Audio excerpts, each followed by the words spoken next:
Muy buenas tardes. Muchas gracias por la invitación para participar en estas interesantes jornadas. Lo que voy a presentarles esta noche es un estudio que hemos realizado una colega, Ariela Quesada y yo, con respecto a el uso y las limitaciones que existen del software libre en los gobiernos locales en Costa Rica. La presentación está organizada en las siguientes secciones. Primero vamos a hacer una introducción, luego vamos a hablar de trabajos que se han realizado en otras partes del mundo relacionadas con este tema, la metodología que se siguió, los principales resultados y las conclusiones y recomendaciones. El software libre se dice que tiene una serie de ventajas. Entre ellas está la innovación tecnológica. También la independencia tecnológica es uno de los elementos importantes.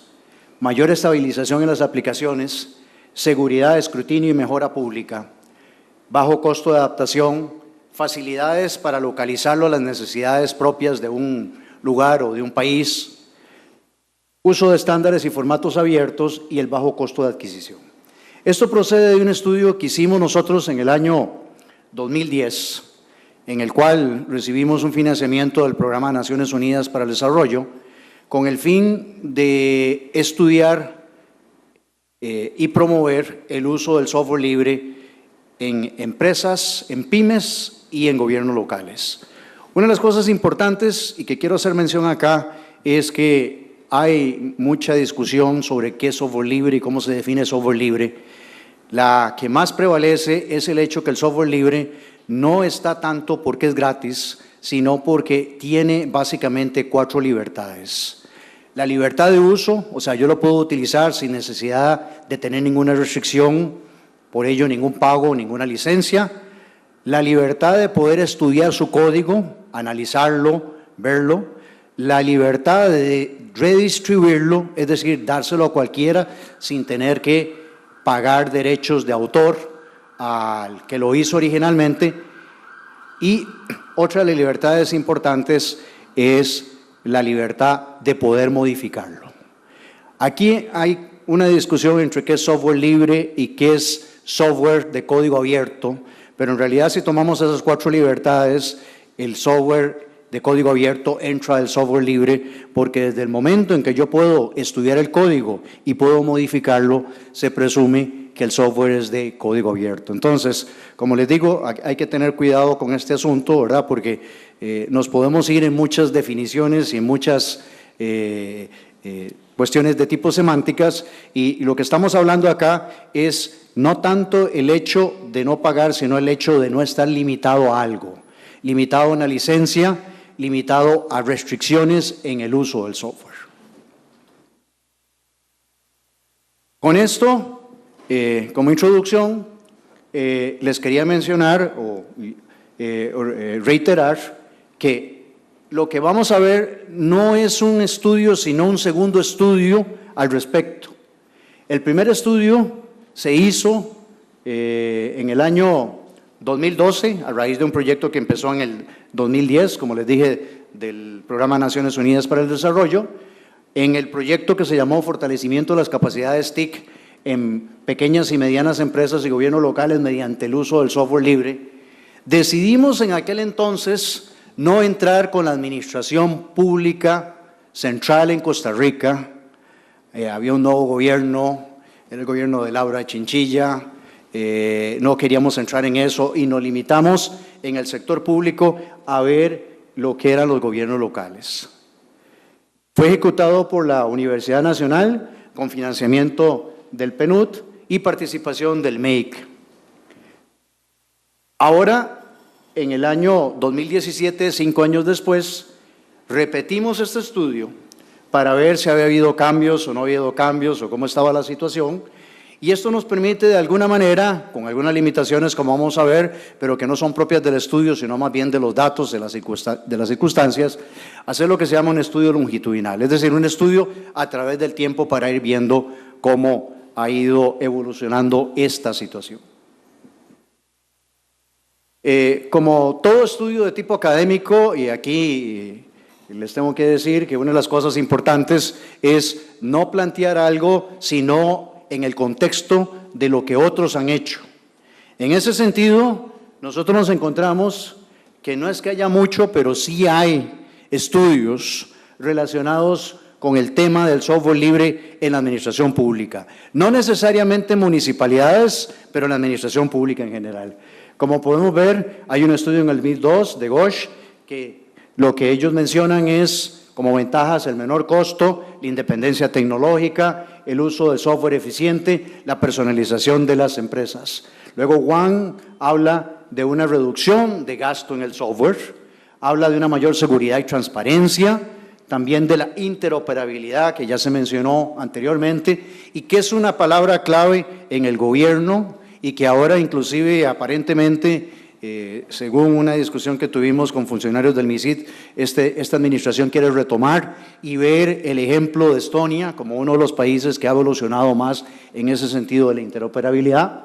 La independencia tecnológica, el desarrollo económico, Saroga y Poki, evitar restricciones en el software con el cual el gobierno pueda satisfacer exigencias legales, transparencia y seguridad, promover una gestión informática eficiente que permita el intercambio del software y la operacionalidad, menor costo, menor mantenimiento. Otros estudios no mencionan ventajas, sino que más bien mencionan algunos de ellos limitaciones, como es el falta de apoyo para la implementación, esto como una de las barreras, el problema de la compatibilidad con el software propietario que se da, la falta de capacitación en el personal, de estos dos autores, Harashi y Stokatsny. Nagy y Erol hablan de barreras de conocimiento, problemas con la integración con sistemas heredados, también situaciones con la interoperabilidad, los costos hundidos cuando ya se tiene un software y ya se ha invertido en ese software y es mejor seguirle dando mantenimiento a ese software que no cambiarlo y eliminarlo completamente. Inmadurez tecnológica. Otros autores hablan de la falta de experiencia y de soporte técnico por parte de empresas que buscan contratos o proyectos con el gobierno, la falta de experiencia por parte de los empleados, la falta de experiencia a nivel interno, la falta de políticas para el uso de este software, la falta de apoyo por parte de las entidades superiores. Y aquí, como podemos ver, hay una mezcla de ventajas y desventajas. Lo que nosotros tratamos entonces es de resumir lo anterior en cosas positivas y cosas negativas. Del lado de los factores de adopción, lo que podemos ver es que el costo es uno de los elementos importantes, no necesariamente el más importante, pero se cita reiteradamente. La variedad de aplicaciones que se tiene también es un aspecto importante. La capacidad para localizarlas o bien personalizarlas o adaptarlas a necesidades muy específicas, lo cual es importante porque uno puede coger ya algo que se ha hecho y modificarlo en lugar de tener que desarrollarlo desde cero. Pero en las limitaciones sí nos encontramos con asuntos de política, con asuntos de apoyo institucional, que puede decirse que van de la mano, la experiencia que existe en las instituciones, en el personal, para el manejo de este tipo de software, el conocimiento y capacitación por parte del personal, no solo personal técnico, sino también usuarios, y el soporte técnico como uno de los elementos importantes también como limitaciones. Entonces, como vemos, hay cosas positivas y cosas negativas. Un aspecto importante que también nos dimos a la tarea es de estudiar cómo está la situación del software libre en América Latina. Y aquí lo que nos encontramos es que varios países en América Latina, por medio de distintas instancias, ya sea decretos o leyes, han aprobado algunas instancias para promover el software libre. Argentina, por ejemplo, en el 2004, en la provincia de Santa Fe. Bolivia, con la Ley General de Telecomunicaciones, Tecnologías e Información y Comunicación, en el 2011. Luego Brasil, es un caso interesante. Brasil es un país que empezó primero a establecer una política de Estado en software libre y después decidió revocar este decreto, estando actualmente nada más en aprobado en el estado Río Grande del Sur. Chile aprueba en 2014 la resolución de la Secretaría General de la Presidencia con el fin de licenciar de forma libre a través de lo que se llama una licencia BSD-3. Aquí también el mundo de las licencias del software libre es un concepto complicado, no existe una, existen una gran cantidad de licencias, dependiendo de lo que se persiga, ¿verdad? Esta resolución también incentiva el uso del software libre en las instituciones públicas. Colombia, en el 2007, aprueba un acuerdo. Ecuador establece, mediante un decreto de 2014, el decreto 1014 del 2028, una política pública de utilización. Uruguay aprueba en el 2013 una ley referente al software libre y formatos abiertos en el Estado. Y aquí hay que entender que el software libre no es solo el software, es un problema también de formatos. Muchos de los formatos que se utilizan en el software privativo son propiedad. Por ejemplo, hay toda una discusión de que formatos que se utilizan en Microsoft Word y otro tipo de software no son abiertos. Y si estamos hablando de un gobierno abierto y políticas de esos, mucho del software privativo va en contra de ese movimiento, y también eso hay que entenderlo. Y Venezuela, que también aprobó en el 2014 una ley, y ahora en el 2013 establece la obligatoriedad del software libre. Como vemos, hay una gran variedad de políticas con relación a esto, y si ahora vemos Costa Rica, lo que encontramos es que, aparte de los siguientes decretos, un decreto que se estableció en el 2002 del software libre, pero que se promovió precisamente para evitar algo que Costa Rica había sido categorizado como uno de los países donde más se utilizaba software de manera ilegal. Entonces, como reacción a eso, lo que se hizo fue decir, bueno, utilicemos el software libre como una medida para evitar esos problemas, ¿verdad? En el 2002. Luego, en el 2007, las normas técnicas para la gestión y control de las tecnologías de la información de la Contraloría General de la República exhortan el uso del software libre.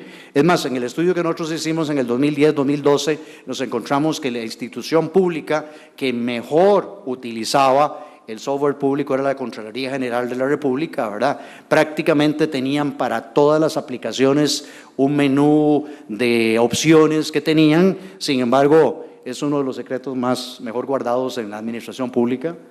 Y en el decreto ejecutivo 35776 del Ministerio de Planificación se promueve la interoperabilidad entre las instituciones públicas. Aquí no necesariamente la interoperabilidad implica el uso del software libre, pero muchos alegan de que va de la mano, aunque otros dicen que más bien el software libre impide la interoperabilidad, pero digamos, van más o menos en ese sentido. Entonces, como vemos, son aspectos un poco, limitados en ese sentido. El decreto que se habló anteriormente no pasó la ley que se mencionó anteriormente no pasó de una propuesta de ley, entonces no aparece dentro de esta lista. Metodología para el estudio.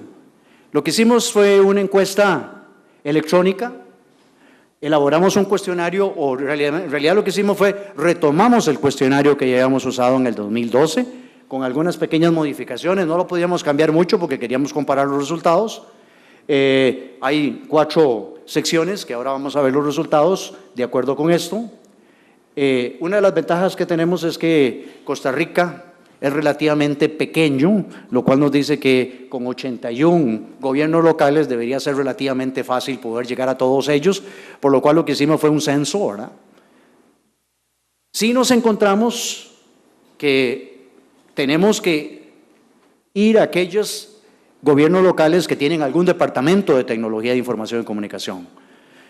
En el año, en el 2017, encontramos que de los 81, aquí no tomamos el 82 porque todavía este famoso Río Cuarto estaba en ciernes, ¿verdad? Todavía no estaba desarrollado, apenas está funcionando, ¿verdad? Entonces, de esos 81, 78 tienen ese departamento o esa persona, o sea, que eran sujetos a participar en esto. Interesante, 7 más de los que había en el 2012. Entonces, aquí nos cambia un poco la proporción, porque si bien es cierto son los mismos 81, no todos ellos tienen ese departamento para poder llegar a ese tipo de cosas, pero hay, digamos, son relativamente iguales, salvo que nos encontramos que hay 7 más en el 2017. Todos fueron encuestados, por lo menos esa fue la intención, o sea, les mandamos el cuestionario a todos ellos, ¿verdad? Y como todos sabemos, de 78 encuestas, recibimos 53, que es un 68%. Es una tasa de respuesta, digamos, excelente para un cuestionario de esta naturaleza, sobre todo si tomamos que en el 49, en el 2012, apenas recibimos el 49%. Entonces recibimos más de lo que habíamos recibido en el otro periodo de tiempo, que fue en el anterior, y esto tiene sus ventajas y desventajas. Las ventajas es que tenemos una muestra mejor, una radiografía mejor de lo que está pasando en el país. La desventaja que hay es que quizás nos puede afectar, como vamos a ver, en la comparación de los resultados. Metodológicamente podemos utilizar lo que se llama un estudio longitudinal de tipo panel, es decir, estamos preguntándole a las mismas municipalidades, salvo esas 7 más que habían antes, ¿verdad? Que ya eso es algo que no podemos, digamos, corregir por una situación de que más bien está mejorando la capacidad de tecnología en el país, y utilizamos entonces una misma muestra o una misma población en este caso, ¿verdad? Sin embargo, aquí lo que tenemos que entender es que la comparación esta tiene sus limitaciones, porque no solo hay un mayor número de gobiernos locales que participaron ahora, y esto nos cambia un poco la comparación. Cuando uno tiene un panel, lo ideal es que las mismas municipalidades contesten, y como vemos, no solo hay más municipalidades, sino que contestaron más, con lo cual se nos está ampliando la muestra y eso nos puede, digamos, de alguna forma cambiar los resultados, pero ahí lo vamos a ver. En todo caso, la idea es tratar de tener un pulso de lo que está pasando en el país, no de tener exactamente un diagnóstico de la situación. Para ello deberíamos haber tenido todas las municipalidades encuestadas en los 2 estudios, ¿verdad? Cosa importante es que las encuestas fueron anónimas, porque alguien decía, muy fácil, comparen solo aquellas que contestaron en ambas, ¿verdad? Pero no lo tenemos. La intención del cuestionario fue que fuera anónimo, entonces sabemos que hay más, pero no sabemos quién contestaron en ambos casos, porque esto es una de las cuestiones que se persigue mucho en este tipo de estudios para darle confidencialidad a los resultados. Resultados obtenidos. Aquí lo que obtuvimos es que de las municipalidades que contestaron, el 51%, este número que está acá, nos dice que ha implementado o está en proceso de implementar software libre. El 45%, este otro que está, nos dijo que trabaja exclusivamente con software propietario o privativo, como se le quiere llamar, y un 4% nos dijo que no sabe o que no quiso responder. Si vemos los números que están fuera, en rojo, esos son los números que obtuvimos en el estudio del 2012. Entonces, aquí lo primero que uno pudiera decir, ha habido un retroceso en la situación, porque anteriormente teníamos un 69 que había implementado o estaba en proceso de implementar software libre y ahora tenemos un 51. Si lo viéramos así crudamente, sí habría un retroceso. Sin embargo, recordemos que ahora hay más municipalidades. O sea, por una razón que no sabemos, porque antes teníamos un proyecto, teníamos los recursos, conseguimos más respuesta que ahora. Pareciera que ahora las municipalidades están más dispuestas a participar en este tipo de estudio que en el año 2012, ¿verdad? Y entonces, evidentemente, eso es, o sea, no estamos comparando las mismas, ¿verdad? Aquí no podemos decir que hay un retroceso, aquí lo que podemos decir simplemente es de las que contestaron, ¿verdad? También, porque ahí puede haber un sesgo de respuesta, ¿verdad? El 50% de las que contestaron, básicamente están utilizando o implementando software libre, y el otro 50% prácticamente no lo están haciendo. ¿Qué otros resultados obtuvimos? De esas que están utilizando el software libre, por medio de una serie de preguntas que hay ahí, encontramos que el 72% le dan un alto nivel de importancia a este software, o sea, consideran que este software merece la pena ser considerado, merece la pena ser utilizado o por lo menos incluido dentro de lo que ellos están haciendo, lo que pretenden hacer. Sin embargo, aquí es importante encontrar que un 24% de ellas indica que no hay una directriz ni una política institucional que los fuerza a utilizar el software libre. Interesantemente, estos resultados sí podemos decir que son muy similares a los que obtuvimos en el resultado anterior. Y aquí la conclusión que hay es que estas iniciativas de software libre nacen más bien de iniciativa propia del personal de tecnología de información y comunicación en las municipalidades que de los mismos alcaldes o consejos municipales. En cuanto a infraestructura, son algunos datos. Como ven, hay variaciones y esto es lo que nos dice definitivamente que no es que hemos aumentado la capacidad, sino que más bien aquí lo que nosotros creemos es que logramos atraer en este otro estudio municipalidades más grandes que antes no teníamos, posiblemente municipalidades de la GAM que anteriormente en el año 2012 no teníamos, lo cual nos dice que definitivamente pues las muestras tienen sus diferencias, ¿verdad? Sobre todo a la hora de comparar los resultados. Esto que está acá, que tal vez cuesta un poco verlo, lo que nos quiere decir es cuál es el tipo de software utilizado según la categoría de aplicaciones. Y como vamos a ver, principalmente el software libre se utiliza para el desarrollo de sitios web y para servidores web. Esas son las dos aplicaciones principales y lo vemos porque tiene un mayor, excede un 50% de utilización. Luego, como podemos ver, va bajando esta curva acá hasta llegar a asuntos donde prácticamente o es software propietario o una mezcla de los dos tipos de software. Curiosamente, como se decía, los sistemas operativos para los servidores, como podemos ver aquí, es una mezcla de ambos. Igual para las estaciones de trabajo, sin embargo vemos que en las estaciones de trabajo, aquí predomina el software propietario. Podemos prácticamente decir que es Windows, ¿verdad? Entonces aquí podemos ver cómo está esto y si lo comparamos, sí nos encontramos de que esta situación de estos dos primeros se mantiene y se mantiene a lo largo del tiempo, a pesar de las diferencias que hay ahí, digamos, eso sí nos parece que podríamos resaltarlo o tomarlo en cuenta. En cuanto a los factores relevantes para la implementación del software libre, aquí sí nos llamó la atención en el año 2017 el hecho de que la interoperabilidad se menciona como uno de los elementos importantes. Algo está pasando en las municipalidades con este tema de interoperabilidad, porque si lo ven, es un 73%, mientras que en el 2012 es un 42%. No les puedo decir a ciencia cierta qué es lo que está sucediendo, ¿verdad? Porque hemos hecho esto, no le hemos dado un seguimiento con las municipalidades, pero es un elemento importante, ¿verdad? Y pareciera ser que ahora, a la luz de la interoperabilidad, las municipalidades están viendo el software libre como uno de los elementos, aunque les digo, estudios dicen que el software libre tanto apoya como puede afectar la interoperabilidad, ¿verdad?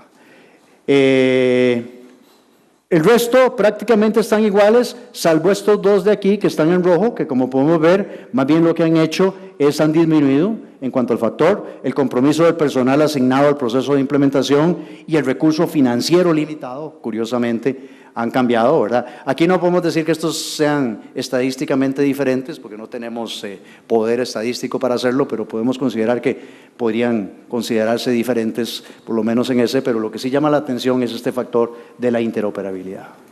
En cuanto al esfuerzo requerido, aquí lo que podemos ver es que prácticamente se considera que es de poco a regular, ¿verdad? Lo que es mucho no es tanto, ¿verdad? En distintas categorías como es la capacitación, el soporte a usuarios, el apoyo de las autoridades. Vean que aquí de un 42 en el año, los valores que están en rojo son los valores del 2012. En el 2012 se consideraba que ese apoyo requería mucho por parte de las autoridades, ha bajado a un 23. Entonces, en realidad, no pareciera que hay un esfuerzo, un nivel de esfuerzo, por lo menos como lo consideran ellos, alto para esta implementación del software libre.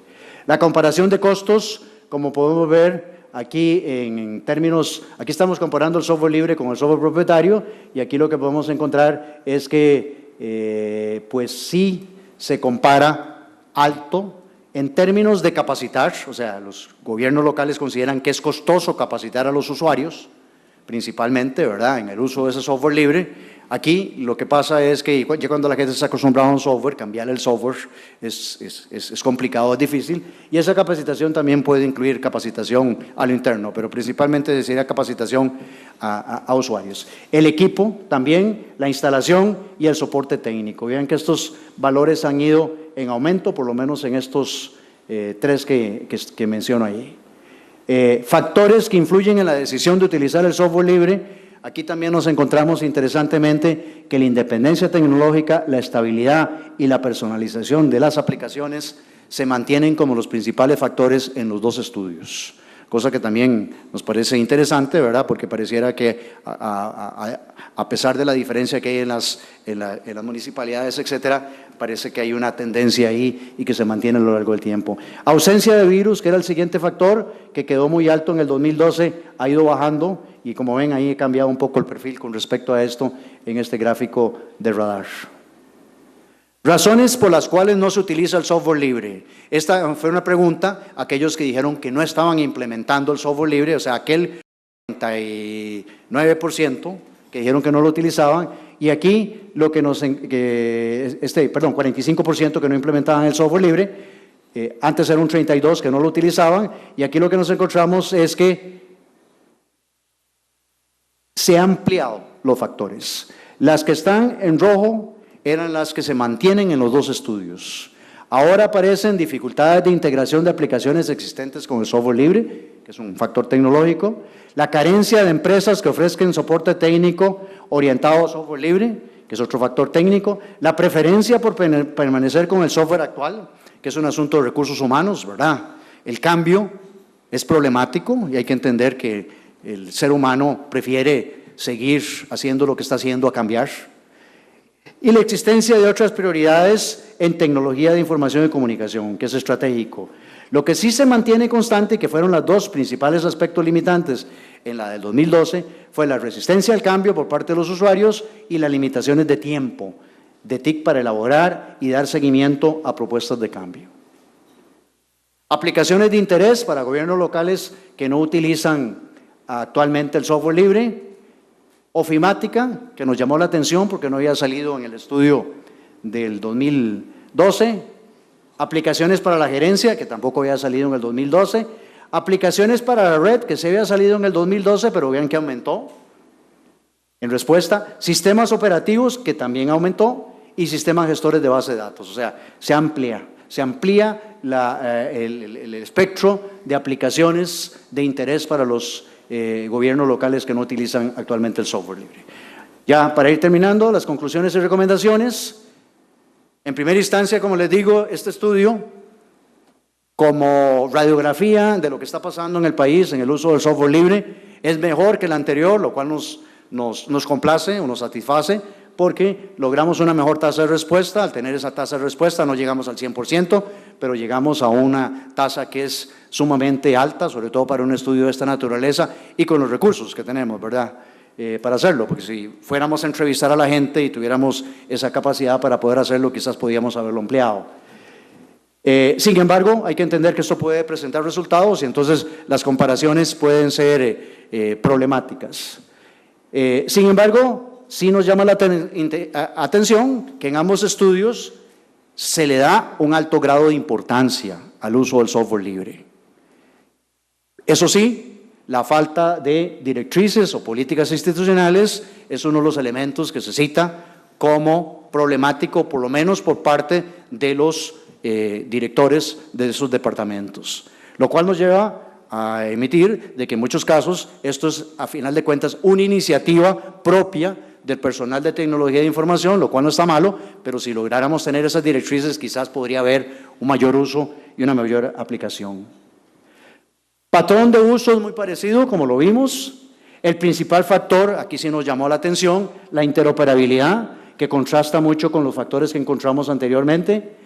Hay una mejor percepción en este estudio con relación a los costos, aunque existe un uso del software libre en los gobiernos locales, lo que podemos decir es que todavía es incipiente. Podría ser mayor. Ahora, aquí no queremos entrar en si fuera mayor, sería mejor para el país o no, no queremos entrar en eso. El estudio es un estudio puramente técnico, no queremos entrar en cuestiones de si es mejor o no es mejor o qué es lo que hay, ¿verdad?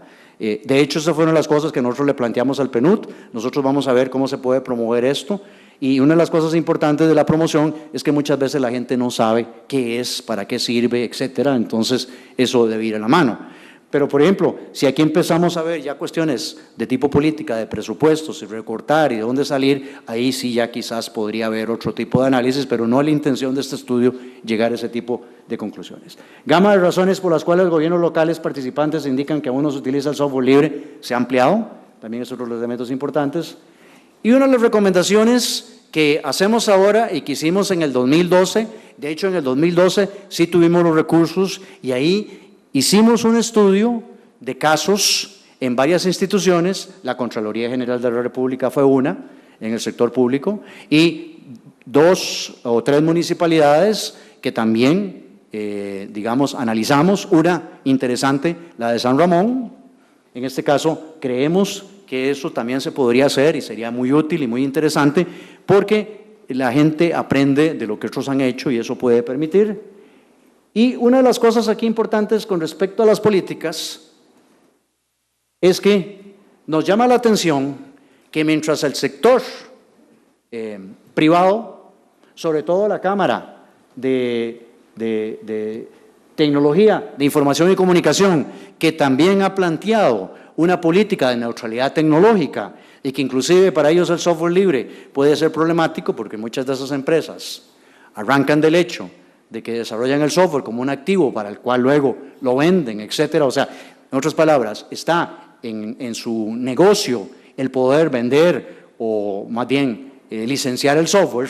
Se abrió a raíz del proyecto que hicimos en el año 2010-2012 a crear un capítulo de software libre de código abierto y empezar a promover y desarrollar aplicaciones como una alternativa al software propietario, mientras que de la fecha hasta el momento no hemos visto que en el sector público haya habido cambio mayor en cuanto a las políticas con relación a esto. Entonces, aquí lo que decimos es que sí nos llama la atención que ha habido un cambio, más bien en el sector privado, pero en el sector público no ha habido cambio en este sentido, a través de establecer políticas o por lo menos algunas directrices en ese sentido. Y con esto termino la presentación. Muchísimas gracias.